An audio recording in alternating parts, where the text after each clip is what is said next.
Bertemu kembali rentasan berita edisi 999. Saya Zawaz Yusof antara paparan utama malam ini. Mengigau 40 kerosakan PH, PAS membuka pekung sendiri. Kompromi luar biasa di mana pula nilai penyatuan ummahnya. Dalam kesibukan PH membaik pulih negara, PAS pula sibuk mencari kolab. Kempen 2 darjat dan kebebalan PRN Melaka.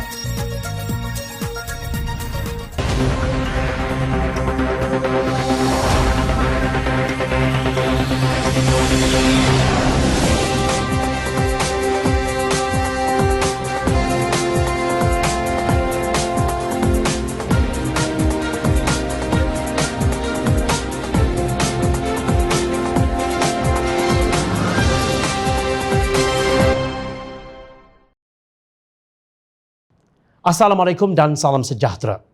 Pada 7 Julai 2021 yang lalu, Harakah Daily Online menyiarkan berita yang bertajuk Dedah Rakyat Kelemahan 22 Bulan Pentadbiran PH.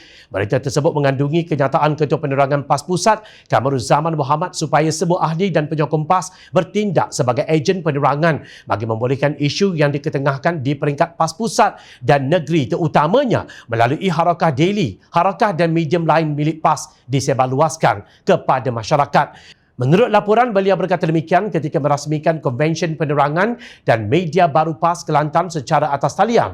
Konvensyen tersebut turut diikuti Menteri Besar Ustaz Datuk Bentar Kanan Ahmad Yaakob, Timbalan Menteri Besar Datuk Muhammad Amar Abdullah, Timbalan Pesuruhjaya PAS Kelantan Datuk Dr. Muhammad Fazil Hassan, Datuk Dr. Johari Mat, Ketua Penerangan PAS Negeri Datuk Muhammad Nasruddin Daud dan Pengarah Jabatan Pilihan Raya PAS Negeri Zulkifli Mamat. Lapor Harakah Daily. Kamaruzzaman juga berkata peranan menyebar maklumat dan informasi begitu penting bagi memberi kefahaman kepada rakyat bagi mengelakkan berulang apa yang berlaku pada pilihan raya umum lalu. Menurutnya, rakyat perlu diberi penerangan secara berterusan mengenai pelbagai keburukan dan kelemahan yang berlaku sepanjang 22 bulan Kerajaan Persekutuan Ditadbir Pakatan Harapan. Tentunya ramai masih ingat sepanjang tempoh PH menguasai pentadbiran negara, pelbagai isu berlaku termasuk ideologi komunis melalui lakaran kartun cuba disebarluas sehingga ke sekolah. Berdasar tinjauan secara umum, terdapat kira-kira 40 kerosakan yang berlaku sepanjang pentadbiran kerajaan PH yang perlu menjadi ingatan kepada rakyat bagi mengelakkan PH berulang untuk mentadbir negara pada pilihan raya umum ke-15, katanya. Beliau mengulangi kenyataannya apabila mengalu-alukan keputusan UMNO untuk kekal bersama PAS dalam pilihan raya negeri Melaka kali ini. Semoga persefahaman ini dapat mengelakkan PH berkuasa di negeri Melaka, katanya dipetik Harakah Daily 29 Oktober lalu. Tidak mungkin pemimpin PAS ini boleh hilang ingatan kerana baru sahaja laporan Ketua Audit Negara LKAN dikeluarkan yang mendedahkan bahawa ketidakpatuhan kementerian dan Jabatan Persekutuan terhadap pengurusan keuangan telah menyebabkan isu pembayaran tidak teratur, kerugian wang awam dan pembaziran kepada kerajaan berjumlah 620.07 juta ringgit pada tahun 2020.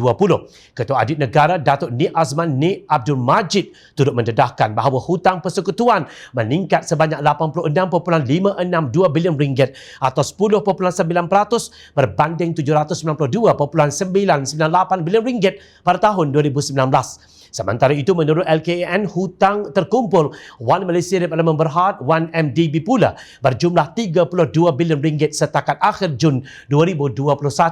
Untuk rekod, LKAN 2019 yang dibentangkan pada 5 November tahun lalu melaporkan sebanyak 2 akaun amanah yang terlibat dalam pelunasan komitmen jaminan 1MDB berjumlah 1.70 bilion ringgit setahun, iaitu pertama tabung harapan. Kesemua dana tabung ini sebanyak 205.44 juta ringgit telah digunakan bagi membiayai kupon 1MDB pada bulan Mei dan November 2019. Pada 31 Disember 2019, tabung harapan adalah berbaki sifar. Kedua, akaun amanah mendapatkan kembali aset. Akaun amanah ini ditubuhkan pada 14 Disember 2018 di bawah Seksyen 9 Akta Tata Cara Keuangan 1957, Akta 61. Wang daripada akaun amanah ini antaranya digunakan untuk membayar hutang syarikat 1MDB, menampung kos operasi syarikat dan akaun amanah serta pelaburan simpanan tetap. Sejumlah 2.170 bilion ringgit telah diterima pada tahun 2019 dan sejumlah RM791.41 juta telah dibelanjakan bagi pelunasan kupon 1MDB. Pada 31 Disember 2019, baki akaun amanah ini berjumlah RM695.81 juta. Demikian yang dilakukan oleh Kerajaan Pakatan Harapan untuk memperbaiki kerosakan yang dilakukan oleh Kerajaan UMNO Barisan Nasional sebelum itu yang amat membebankan keuangan negara. Tetapi Ketua Penerangan PAS berteriak mengajak akar umbinya menyebarluaskan kononnya ada sekurang-kurangnya 40 kerosakan yang dibuat oleh Pakatan Harapan semasa pentadbirannya. Tolonglah bercakap dengan menggunakan akal yang waras kerana yang terselah sekarang hanyalah kerosakan Kerajaan Perikatan Nasional yang ada PAS di dalamnya. Seluruh dunia tahu siapa punca kerosakan berskala mega 1MDB yang amat memalukan itu sehingga negara kita digelar kleptokrasi. Seluruh dunia juga tahu kesan kebejatan itu berpanjangan sehinggalah ke hari ini.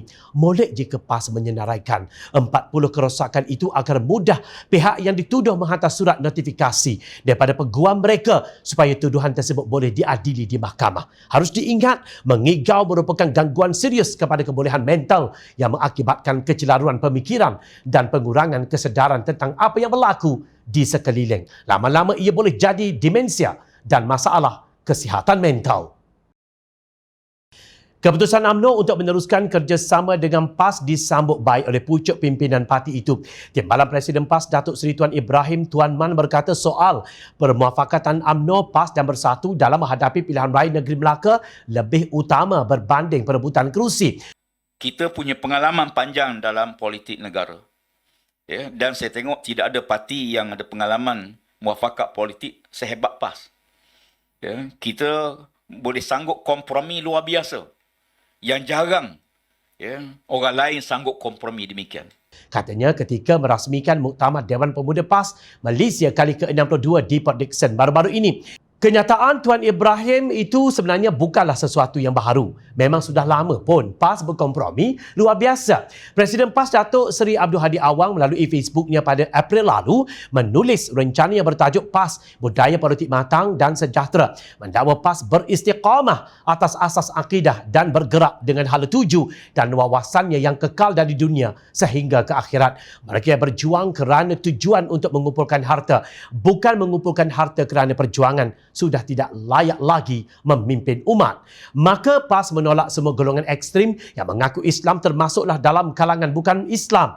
PAS juga menolak golongan liberal yang kehilangan dasar Islam, bahkan ada yang kehilangan sifat kemanusiaan. PAS mengajak semua kumpulan Islam untuk menyelamatkan negara dalam sebuah pakatan baharu, Perikatan Nasional PN, bersama-sama dengan Parti Pribumi Bersatu Malaysia Bersatu yang berteraskan Islam memimpin dan berintegriti. Selain itu juga bersama golongan bukan Islam yang tidak ekstrim bagi menyelamatkan negara tanpa menghabiskan masa katanya. Begitulah Hadi memuji PAS yang didakwanya berada dalam cahaya Islam sambil mencemooh pihak yang berbeza fikrah politiknya umpama iblis. Apa gunanya jika seseorang itu nampak huruf dengan mata tetapi akalnya tidak sihat kerana kerakusan nafsu terhadap kehidupan dunia tanpa wawasan akhirat atau disebabkan pintu hatinya tertutup dan tidak layak mendapat hidayah. Walaupun dirinya bijak seperti iblis yang pernah melihat syurga dan neraka atau para ulama ahli kitab yang dimurkai oleh Allah Subhanahu wa taala kerana berilmu tetapi mengkhianati ilmunya. Hal yang sedemikian kerana akalnya masuk ke dalam perut bukan lagi berada di kepala. Kata kuncinya Perikatan Nasional menyelamatkan negara. Hadi berkata PAS bersabar dan tidak berdendam terhadap sesiapa yang pernah menzaliminya. Hakikatnya, apabila PAS bersekongkol dengan Bersatu dalam langkah syaratan, parti itu telah menzalimi rakyat yang memberi kemenangan kepada Pakatan Harapan dalam PRU sebelumnya. Namun, setelah lebih setahun merampas mandat rakyat, tidak ada rekod tadbir urus baik yang dicapai oleh Kerajaan Perikatan Nasional sehingga akhirnya Perdana Menteri Timur Atap Tan Sri Mahathir Mohamad Yassin dijatuhkan oleh UMNO. Ketika pelabur asing satu demi satu menutup perniagaannya dan ratusan ribu rakyat kehilangan pekerjaan, Perdana Menteri menghabiskan RM38.5 juta untuk mengubah suai Seri Perdana yang tidak diduduki. Sementara itu, menteri-menteri termasuk Menteri Undang-Undang yang dipegang oleh Setiausaha Agong PAS Datuk Seri Taqiyuddin Hassan sibuk membuat renovasi pejabat masing-masing di Jabatan Perdana Menteri yang menelan belanja sebanyak 1.073 juta ringgit. Perbuatan bermegah-megah dengan pejabat cantik bukan bermegah dengan Islam ini didedahkan sendiri oleh Perdana Menteri kini Datuk Seri Ismail Sabri Yaakob di Dewan Rakyat 21 September lalu. Kini laporan Ketua Audit Negara pula mendedahkan bahawa ketidakpatuhan kementerian dan Jabatan Persekutuan terhadap pengurusan keuangan telah menyebabkan isu pembayaran tidak teratur, kerugian wang awam dan pembaziran kepada kerajaan berjumlah 620.07 juta ringgit pada tahun lalu. Laporan itu disahkan oleh Ketua Audit Negara Datuk Ni Azman Ni Abdul Majid. Bukan semua orang boleh disuap dengan ghanimah. Menerusi Scheme of Things, ramai pegawai yang jujur dan akan terus membongkar kebejatan Perikatan Nasional bersama Bersatu Mentadbir Negara bersama PAS, UMNO dan GPS. Justru kenapa masih menggulingkan Kerajaan Pakatan Harapan yang ketika itu sedang berperang dengan kemarahan COVID-19?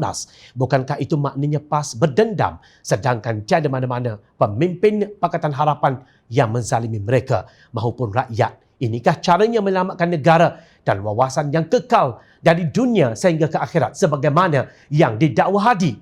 Sedangkan kita tahu amalan pembaziran ini sangat bertentangan ajaran Islam seperti firman Allah Subhanahu Wa Taala. Sesungguhnya orang yang melakukan pembaziran ialah saudara syaitan. Sedangkan syaitan itu pula adalah makhluk sangat kufur kepada Tuhannya. Surah Al-Isra ayat 27. Justru dengan mempertimbang kompromi luar biasa PAS siapakah sebenarnya yang akalnya masuk ke dalam perut bukan lagi berada di kepalanya. Itulah dia kompromi PAS yang luar biasa dalam integriti. Kononnya penyatuan ummah yang penuh dengan hipokrasi. Rakyat yang bijak tidak akan terus membiarkan diri diperdaya penunggang agama. Baru-baru ini Pakatan Harapan membentangkan strategi belanjawan 2022 setelah mengadakan sesi libat urus sebanyak 13 kali dengan pihak kerajaan. Apa yang dilakukan oleh Pakatan Harapan adalah selaras dengan perjanjian persefahaman MOU gabungan itu dan Kerajaan Persekutuan. Apa yang diutamakan oleh Pakatan Harapan ialah untuk membina batu asas pendekatan whole of nation dalam membentuk polisi untuk membaik pulih dan membina semula negara pasca COVID-19. Cadangan belanjawan 2022 Pakatan Harapan adalah fokus untuk menjadikannya berorientasi kepada usaha-usaha reformasi, inklusif dan responsif terhadap keperluan rakyat. Sebanyak 12 cadangan utama telah digariskan oleh Pakatan Harapan untuk diterima pakai dalam belanjawan 2022. Jom Channel melihat cadangan yang dikemukakan Pakatan Harapan terangkum dalam 4 keperluan asas kehidupan rakyat. Pertama daripada aspek politik ialah peruntukan untuk memartabatkan institusi parlimen selaras dengan sistem demokrasi berperwakilan yang diamalkan di Malaysia.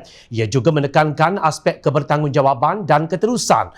Peruntukan ini meliputi langkah-langkah khusus untuk Sabah dan juga Sarawak. Kedua ialah daripada aspek ekonomi. Bahagian ini lebih bersifat multidimensi. Ia bermula dengan suntikan dana sebanyak 45 bilion ringgit untuk dana COVID-19.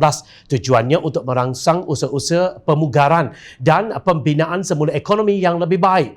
Selain itu, Pakatan Harapan juga mencadangkan reindustrialisation, iaitu menggalakkan pelaburan bernilai tinggi, reformasi fiskal dan mewujudkan geran-geran khas. Ketiga, daripada aspek sosial, Pakatan Harapan mencadangkan dasar untuk menyokong pemulihan golongan rentan, mencipta peluang pekerjaan yang lebih baik, mempertingkatkan jaringan keselamatan sosial, mengukuhkan perkhidmatan sosial, memastikan taraf hidup dan mobiliti yang baik dan melindungi wanita serta kanak-kanak. Manakala yang keempat ialah daripada aspek kelestarian yang turut merangkumi ekologi kemanusiaan, dasar kebertanggungjawaban dan ketelusan belanjawan, pembinaan pelan pemulihan responsif gender, indeks kemiskinan multidimensi, MPI, alam sekitar dan tadbir urus. Menurut Pengerusi Pakatan Harapan, Datuk Seri Anwar Ibrahim, terdapat beberapa kelompongan yang perlu ditambah baik kerajaan pada pembentangan Rang Undang-Undang RUU Perbekalan 2022 itu. Ia termasuk peruntukan mengangkat semula industri kecil dan sederhana IKS.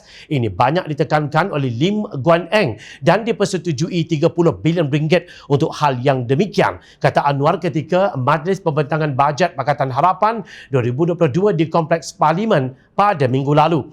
Dalam pada itu, Pengerusi Jabatan Kuasa Ekonomi Pakatan Harapan Tony Puah berkata, kita bagi hak kepada pihak kerajaan untuk tiru semua strategi bajet yang telah disampaikan. Kenapa Pakatan Harapan susah payah nak cadang belanjawan 2022 sedangkan ia bukan kerajaan? Jawapannya mudah. Pakatan Harapan prihatin dan peduli terhadap kepentingan rakyat secara keseluruhan. Namun dalam masa Pakatan Harapan sibuk mahu membantu untuk membaik pulih negara, pimpinan PAS pula sibuk mahu mengukuhkan kedudukan dan kuasa. Perkara ini ditegaskan oleh pengarah pilihan raya PAS Pusat, Muhammad Sanusi Muhammad Nur, yang mahu menjadi pendamai antara gerombolan Perikatan Nasional dan Muafakat Nasional. Bagaimanapun beliau menafikan ia disebabkan PAS rakus kuasa, tetapi sekadar mahu melihat UMNO dan Bersatu bergabung. Main 100 kolam pun tak apa sekiranya atas nama penyatuan, perpaduan dan kesatuan politik Islam Melayu. Sekiranya ada 100 kolam pun kita akan berenang. Jangan kata 2 atau 3, lebih pun kami bersedia. Katanya pada sidang media selepas perasmian penutup My Digital Maker Virtual Fair Negeri Kedah atau Mereka di Wisma Darul Aman pada Ahad. Dia berkata rundingan masih dijalankan sehingga kini untuk elak pertembungan 3 penjuru. Ini bukan kerakusan kuasa tetapi kewajipan PAS untuk menyatukan umat Islam. Mana boleh kata itu kerakusan kuasa? Adalah dosa menuduh PAS rakus. Penyatuan itu suatu kewajipan. Penyatuan ummah wajib manakala perpecahan haram dan harus dielakkan. Apabila ia satu kewajipan dalam agama, kita perlu tunaikan. Bukan sekadar suka-suka atau atas kepentingan sesiapa. Saya harap perkara ini dilaksanakan semua pihak, katanya, seperti dipetik Sinar Harian. Nampak tak perbezaan jati diri dan sikap di antara pemimpin PAS dan Pakatan Harapan? Kalian percaya PAS melakukan gerakan politik itu demi penyatuan ummah dan bukan kerana rakus kuasa? Hari ini, Ahli Parlimen Pakatan Harapan menyelar tindakan kerajaan yang mengenakan kompaun berjumlah RM10,000 kepada Keadilan yang menganjurkan ceramah bergerak tanpa kehadiran orang ramai di Paya Rumput Melaka beberapa hari lalu. Ahli Parlimen Hang Tuah Jaya Datuk Seri Syamsul Iskandar Muhammad Akid mempertikaikan tindakan kerajaan terhadap Keadilan. Dan berkait tentang kempen Melaka ni, saya pun nak tanya Ketua Magang sebab kita baru kena denda 2 hari lepas, kompaun RM10,000, kempen tapi tak ada orang hadir. Jadi saya percaya orang hanya duduk dalam rumah dengar, itu pun kena kompaun. Jadi Perdana Menteri ada di sini, saya minta tolonglah. Kita macam mana nak buat pilihan raya kalau tak boleh kempen? Kan tak? Malam ni Ketua Magang rasmi kita punya bilik gerakan pun melalui Maya. Punya nak hormat, nak jaga apa dipanggil SOP. Tapi buat apa ada pilihan raya kalau tak boleh kempen? Ini pilihan raya apa nama ni? Difahamkan Keadilan telah memutuskan untuk mengadakan 2 ceramah bergerak tanpa kehadiran orang ramai pada 30 Oktober di kawasan Paya Rumput.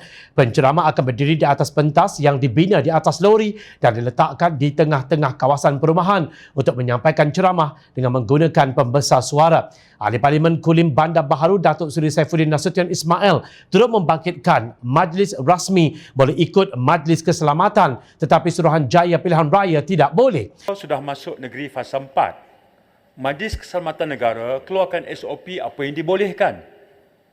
Aktiviti masjid, aktiviti sosial, dine-in, segala macam. Dan majlis-majlis rasmi kerajaan dibenarkan. Kalau Perdana Menteri turun, pergi besok ke Kota Laksamana sebab nak makan asam pedas ke nak rasmi ke apa. Itu kalau ikut MKN, boleh. Tapi kalau ikut SOP SPR, tak boleh. Tetapi tindakan tidak diambil terhadap bekas Perdana Menteri Tan Sri Mahyadin Mak Yassin dan Datuk Seri Najib Razak yang ke sana dan ke sini.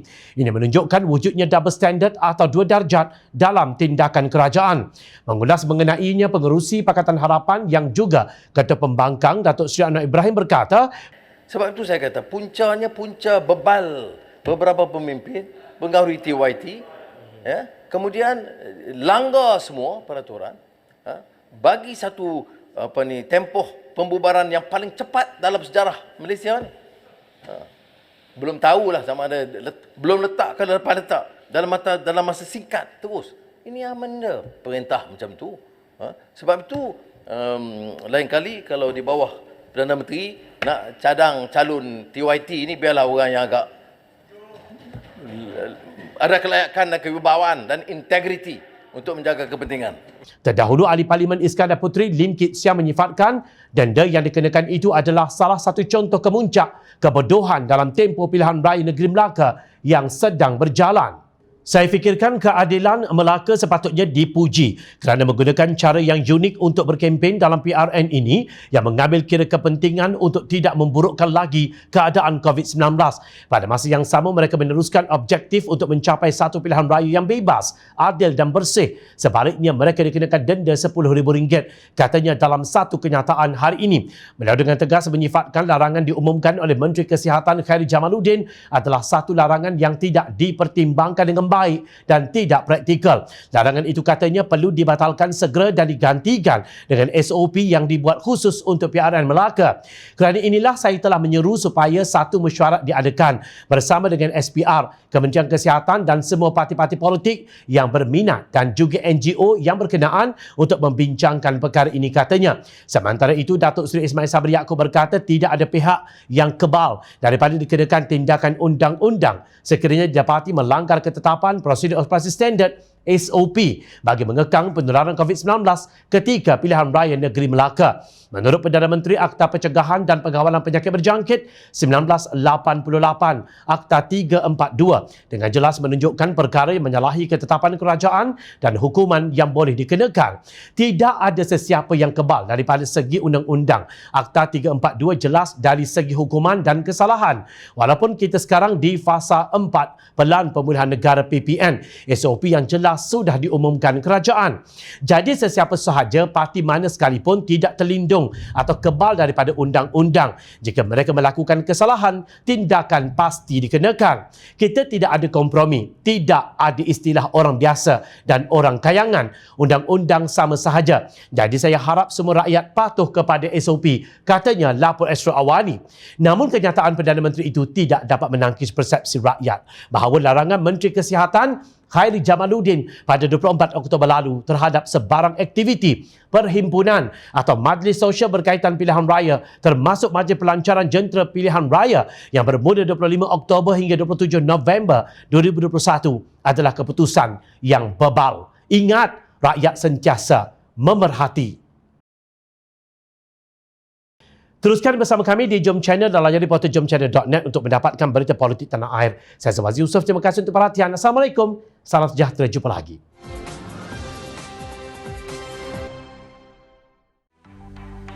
Mencari maklumat dan berita politik yang bebas, kupasan yang tepat, panas. Dapatkannya secara eksklusif hanya di Jom Channel. Komitmen kami, rentasan berita Isnin hingga Jumaat. Berbicara dan isu semasa, kami garapkan secara langsung. Panel-panel berkaliber dan profesional. Interaktif, pandangan anda kami raikan. Jangan lupa bersama kami di setiap hujung minggu dalam edisi khas mingguan. Jom Channel, moving forward, sharing a new experience.